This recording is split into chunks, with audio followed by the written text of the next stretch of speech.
Over the past 8 years, Chief White House photographer Pete Souza has taken as many as 2,000 pictures a day of President Obama, some recording singular events in the nation's history, and some simply capturing a moment. On Halloween a few years ago, this was the son of a staffer, and as he was leaving, he said, "Zap me in your web." One of the things that I'm just trying to do is show him, not just as a president, but as a human being. What's he like as a man?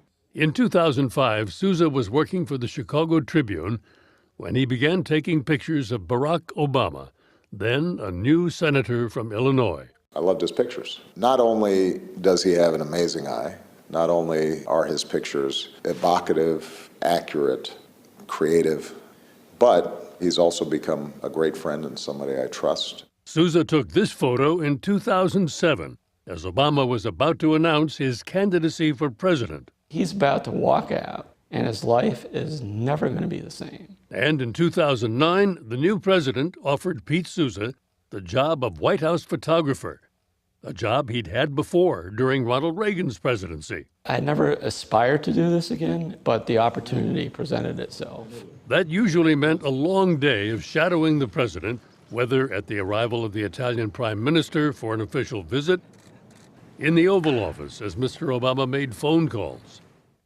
or watching Mr. Obama and his wife pass out treats on Halloween. I basically go in whenever I want and stay in as long as I want. And the president had no problem with that. He understands how to get his shot without being obtrusive. But now it's about to end. It's been an extraordinary gift because I have the kind of chronicle of my girls growing up that very few people have. And, says Mr. Obama, Souza has also taken some iconic photographs.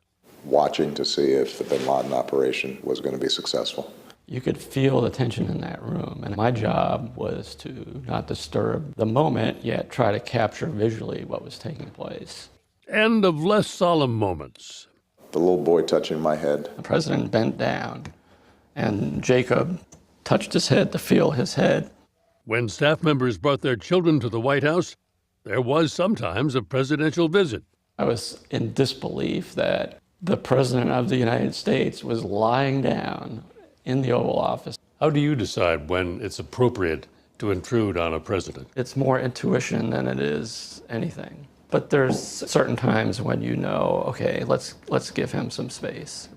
But Souza always had to be ready, as when the first couple briefly held hands during the commemoration of the Civil Rights March from Selma, Alabama to Montgomery. When it first happened, I was out of position. So I kind of literally ran to line up my composition and clicked a couple of frames, and then their hands let go. Or when the president, in a museum, impulsively boarded the bus which had carried Rosa Parks the day she sat in the whites-only section. Just the one frame of him looking out the window, it evokes the past in a lot of ways. To preserve the here and now meant understanding his subject and anticipating movements. You have to be ready, and I think that's sort of like what keeps you on your toes. Because like that, it's like, boom, it happens, and then it's gone. When a friend told Souza that after 8 years, he'd made every picture he could possibly make, he almost conceded her point.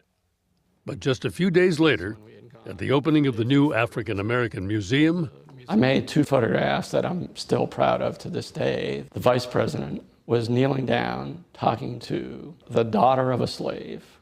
And literally like 30 seconds later, President Bush handed President Obama a smartphone and asked him to take a picture of him with a group of people.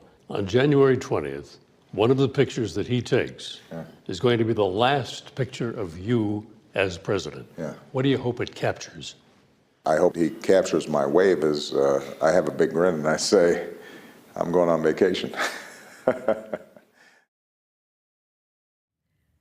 That's a sentiment Bill Plant can probably share. As you may already have heard, he's just retired after 52 years with CBS News. That included service as White House correspondent under 4 presidents, not to mention many stories for Sunday Morning. Thank you, Bill. All the best.